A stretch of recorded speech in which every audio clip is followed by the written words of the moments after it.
Hey everybody, Lauren Doyle here, your favorite intuition teacher and coach. And today I want to talk about epiphanies. So how do you create epiphanies for people? And once again, it's kind of interesting that the horse world also falls in line with the people world.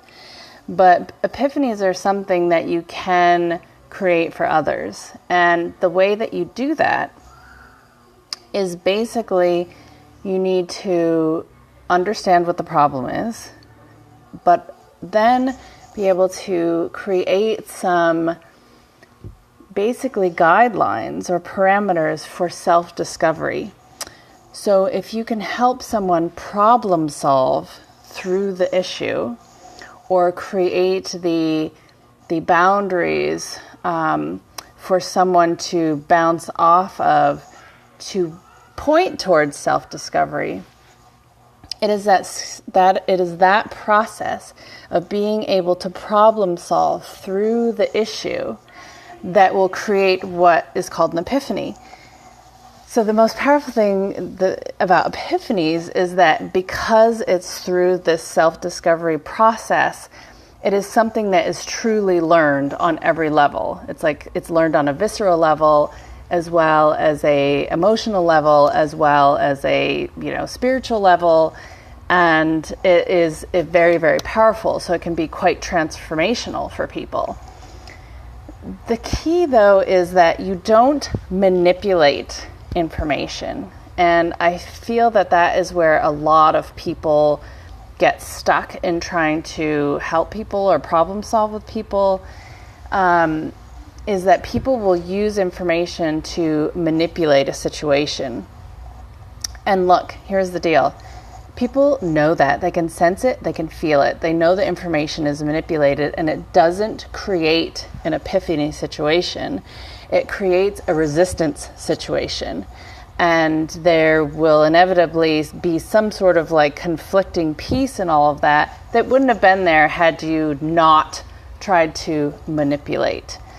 So when you create these situations for the problem-solving piece, it's important that you allow this self-discovery to organically happen, but you also guide it, bounce it in a way that they can problem-solve through it.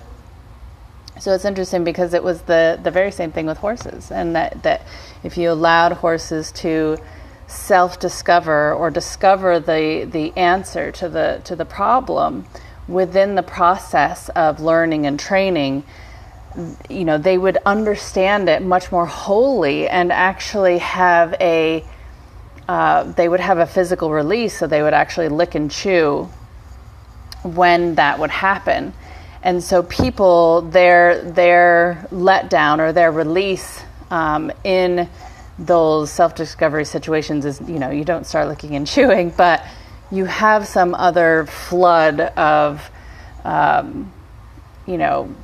chemicals into the brain that do give that same feeling, essentially, that would happen for the horses. So I hope that helps you. And please, people, if you want to influence a situation or help someone, don't manipulate information to try and make that happen. That's just it's not cool, and people don't like it.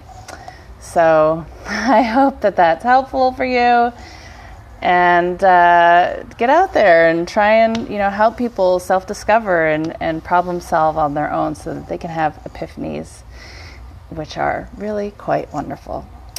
So until next time, I'll see you later, and if you haven't subscribed to my YouTube channel yet, be sure to do that, and I will see you over there. Bye!